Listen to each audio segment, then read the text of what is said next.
Bonjour et bienvenue à toi dans cette nouvelle vidéo. Aujourd'hui, nous allons parler de l'examen du CRFPA. Comme tu le sais déjà sûrement, je vais passer le CRFPA en septembre 2022. Je sais que vous êtes nombreux aussi à vouloir passer cet examen. Et donc du coup, j'ai la joie de mettre en place cette playlist qui sera absolument consacrée donc à l'examen, à la préparation, à mes objectifs, mes projets concernant cet examen, mon emploi du temps, comment je vais vouloir m'organiser en fait pour finalement allier à la fois mon Master 1 et donc la préparation au CRFPA. Et j'en profite également pour vous annoncer que toute cette playlist sera donc en partenariat avec la prépa Dalloz. La prépa Dalloz qui va donc me suivre tout au long de ma préparation du CRFPA. Et donc, j'ai la joie de t'offrir également un code promo. Donc, c'est les Constance 5 qui te permet ainsi d'avoir accès à la prépa Dalloz avec bien sûr donc, ce code promotion de 5% sur toutes les formules à l'année et les formules également estivales. Donc, pour te faire un petit débrief, la prépa Dalloz, pourquoi est-ce que je l'ai choisie ? Tout simplement parce que c'est une prépa à taille humaine qui, pour moi, ressemble beaucoup plus à une maison où je vais me sentir bien pour préparer cet examen. C'est quand même l'examen d'une ville, CRFPA, puisque évidemment, après l'obtention du CRFPA, eh bien, on est tous heureux de pouvoir se dire « Ouf, c'est bon, on va pouvoir enfin devenir avocat ». Et donc, je prends cet examen au sérieux. Et pour ce faire, j'avais vraiment envie de mettre finalement ma préparation entre les mains d'une prépa en qui j'ai confiance, qui donc va m'apporter des corrections individualisées, notamment au regard des galops d'essai qui seront donc organisés. Et puis surtout, moi, ce qui m'a beaucoup plu en fait dans la prépa Dalloz, c'est également le fait que ça soit la première et la seule unique prépa qui allie à la fois un éditeur juridique Dalloz, qui ne connaît pas Dalloz quand on fait des études de droit, et à la fois un groupe d'experts, de professeurs expérimentés qui seront là donc pour m'aider à préparer au mieux cet examen. Alors bien évidemment, les prépas, ça ne fait pas tout, c'est pas la prépa qui va te donner le CRFPA. Là-dessus, il faut quand même bien en avoir conscience, et j'en ai conscience également, parce que évidemment, 80% du travail vient de toi et de toi seul. Donc évidemment, c'est quand même assez important de se le mettre en tête, c'est-à-dire c'est pas parce que tu vas choisir une prépa qui est soi-disant la meilleure que tu auras le CRFPA. Et à l'inverse, c'est pas parce que tu choisis une prépa qui est peut-être moins reconnue que tu ne l'auras pas. Bien au contraire, en fait, ça va être toute l'énergie que tu mettras autour des personnes en qui tu auras confiance, donc la prépa que tu auras choisie, que ça va permettre vraiment au mieux de te préparer pour cet examen. Donc finalement, dans cette vidéo, qu'est-ce qu'on va voir ? Je vais pas te donner des consignes en soi. Le but de ces vidéos, c'est aussi de pouvoir échanger ensemble, tout simplement à savoir si ou pas c'est très important de choisir une prépa pour passer le CRFPA. Donc déjà, dans un premier temps, je n'ai pas encore passé le CRFPA. Donc cette question, je vais essayer d'y répondre par rapport à mon instinct, mon expérience, mes envies, parce qu'évidemment, je pense qu'il n'y a pas de réponse exacte en fait à cette question.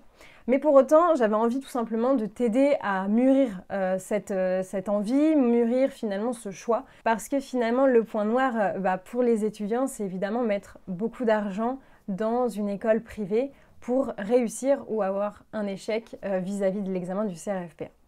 Donc déjà, quand on passe le CRFPA, il faut s'inscrire à ce qu'on appelle l'IEJ. Donc l'IEJ, ça fait partie de la faculté, c'est obligatoire d'être inscrit à l'IEJ pour pouvoir passer le CRFPA. Attention toutefois, quand tu vas t'inscrire à l'IEJ, il faut que tu aies conscience que donc tu passeras le CRFPA dans la région, dans la ville dans laquelle tu as été affecté dans ton IEJ. Donc en ce qui me concerne, je suis inscrite à l'IEJ de Lyon, donc je vais devoir passer le CRFPA à Lyon. Choisir son IEJ, c'est libre, d'accord ? Tu peux t'inscrire absolument partout. Pour autant, tu ne peux pas suivre la prépa de l'IEJ comme tu le veux. En ce qui me concerne, je n'ai pas choisi de prendre la prépa de l'IEJ. Pourquoi ? Parce que je trouve que en fait, c'est très superficiel. C'est-à-dire que oui, on va payer une prépa, mais pour autant, il n'y aura pas le suivi personnalisé, il n'y aura pas l'attention que je recherche en fait pour passer l'examen du CRFPA. Donc pour moi, c'était un peu de l'argent en l'air, j'avais pas de grosses ressources. Donc c'est vrai que pour ma part, je préfère en fait me consacrer pleinement et puis donc finalement investir dans une prépa privée parce que je trouve que c'est finalement un choix qui qui est plus raisonnable. Après, évidemment, il y en a qui vont qui vont te dire que l'IEJ c'est essentiel. Pour autant, pour ma part, je ne trouve pas particulièrement en ce que l'IEJ ne va pas me donner forcément des corrections personnalisées, il n'y aura pas l'attention en fait que je recherche dans une prépa. Alors, est-ce qu'il faut prendre une prépa ou est-ce qu'il ne faut pas en prendre une? Pour ma part, je ne peux que te dire de prendre une prépa. Après, c'est quelle formule choisir en fait. Donc, ça sera l'objet d'une prochaine vidéo, mais pour autant, je pense que choisir une prépa dans laquelle tu te sens bien, dans laquelle tu te sens compris et surtout que tu te sens suivi, c'est essentiel pour réussir cet examen du CRFPA, mais aussi finalement avoir aussi une équipe pédagogique qui te suit en cas d'échec. Et ça c'est important parce que le CRFPA c'est quand même beaucoup de travail, ça va, comme son nom l'indique, c'est vraiment un examen, ça peut être même assimilé à un concours. Pendant plus de 6 mois de ta vie, peut-être plus, tu vas vraiment te consacrer à cet examen et sans suivi pédagogique et psychologique, donc via la prépa, je trouve que c'est un petit peu risqué. Ou alors, tu choisis de passer le CRFPA sans prépa, alors parce que tu as tu as la chance en fait d'avoir suffisamment de connaissances et d'aplomb pour réussir tout seul, auquel cas c'est super. Mais c'est vrai que si tu as envie finalement d'avoir vraiment ce soutien, d'avoir ce coach, parce que finalement c'est des coachs qui sont dans les prépas privées, eh bien moi je trouve ça beaucoup plus rassurant et c'est pour ça que voilà, avec la prépa Dalloz, moi je ressens vraiment cette approche aussi individualisée et c'est rassurant, c'est très rassurant. Et puis encore une fois, moi par rapport à la prépa Dalloz, c'est vrai que le mot en fait, le nom Dalloz, ça m'a rassurée instantanément puisque qui ne révise pas le CRFPA, qui ne fait pas sa licence, qui ne fait pas son master sans avoir utilisé une seule fois un bouquin de chez Dalloz. Donc voilà, moi c'est vraiment le message que je veux te passer, c'est qu'il va falloir que tu fasses un choix, si oui ou non tu ne choisis pas de prendre une prépa. Alors bien évidemment c'est beaucoup d'argent, pour autant il ne faut pas que tu te sentes totalement seul vis-à-vis de ça. Voilà, moi je t'offre aujourd'hui un code promo de 5% qui est donc cumulable avec les offres en cours de chez la prépa Dalloz pour te permettre voilà, d'avoir accès aussi à une prépa.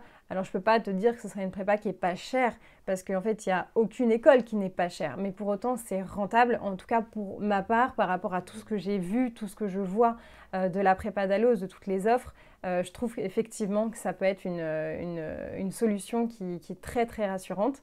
Après tu peux aussi, si tu n'arrives pas voilà, à trouver suffisamment de ressources financières pour te payer ta prépa, tu peux aussi tout simplement économiser, faire des petits boulots, essayer d'économiser au max. Il y a également des facilités de paiement. Il suffit aussi d'écrire en fait à la prépa. Tu peux leur demander si tu peux payer en plusieurs fois. On peut toujours trouver des arrangements, on peut toujours trouver des solutions en fait, mais il ne faut pas que tu restes dans la résiliation, te dire oh bah non mais trop tard, tant pis pour moi, ça va pas être possible, de toute manière je laisse tomber, je prendrai pas de prépa et basta. Parce que c'est dommage en fait de pas mettre vraiment toute l'énergie nécessaire pour la réussite de cet examen qui va certainement définir en fait ta vie professionnelle plus tard. Alors bien évidemment, il faut prendre du recul, c'est pas la fin du monde si on n'a pas le CRFPA, ça c'est très important de toujours le garder à l'esprit. Pour autant, je pense que c'est quand même assez rentable après plus de 4 années passées à la fac de mettre 1000, 1500, 2000 euros dans une prépa qui te permet vraiment d'avoir un soutien pédagogique et un soutien psychologique aussi, parce qu'en fait les deux sont liés, il ne faut pas non plus voir ça comme étant des sphères totalement différentes. Quand on est suivi pédagogiquement, il y a quand même l'aspect psychologique aussi qui rentre en compte, et je pense que pour être suffisamment d'aplomb et fort pour passer un examen comme ça, eh bien il faut être suivi, il ne faut pas être tout seul. Donc bien évidemment à travers cette playlist, moi j'ai envie de te donner ce soutien pédagogique et psychologique, mais surtout psychologique, en te montrant à quel point voilà, t'es pas seul, que moi aussi je passe le CRFPA, que moi aussi je vais être dans la même galère que toi dans quelques semaines, dans quelques mois. Pour autant, j'ai envie de te donner toute la motivation, toutes les ambitions aussi que j'ai vis-à-vis de cet examen, parce que peut-être que toi aussi ça pourra te permettre de creuser un petit peu plus, parce que c'est beau de dire qu'on veut passer le CRFPA, mais après qu'est-ce qu'on veut en faire? Parce que l'avocat, il n'y a pas un avocat en fait, il y a des milliers de sortes d'avocats, et puis il faut réfléchir un petit peu à, voilà, faut toujours trouver un petit peu la chose qui va nous stimuler, la chose qui va nous transporter et nous donner toute la motivation nécessaire pour la réussite de cet examen, l'examen d'une vie. Voilà, et ben en tout cas, n'hésite pas à mettre un petit commentaire si tu veux qu'on échange par rapport aux prépas, à la prépa d'Alloz notamment. Encore une fois, je te la recommande chaudement parce que je trouve que l'équipe pédagogique est vraiment très attentive et particulièrement sympa. C'est une prépa à taille humaine et c'est exactement ce que je recherche parce que moi je supporte pas les grosses usines, les trucs comme ça voilà, j'aime pas ça. Donc voilà, n'hésite pas, moi je reste bien évidemment disponible et puis je te mets toutes les informations nécessaires à la prépa d'Alloz en lien dans ma bio si jamais ça t'intéresse. Et puis n'hésite pas à me joindre également sur Instagram si tu as des questions. Moi je réponds à tout le monde, c'est vraiment la chose que je fais au quotidien. Je reçois beaucoup de messages et je mets un point d'honneur à répondre absolument à tout le monde. Et puis j'ai lancé également mon TikTok où je vais pareil partager plein de petites expériences, que ce soit pour le CRFPA, pour le master, pour des petits conseils de méthodologie. Bref, voilà, je suis disponible sur tous mes réseaux sociaux. Et puis je te souhaite à toi une très bonne journée et je te dis à bientôt!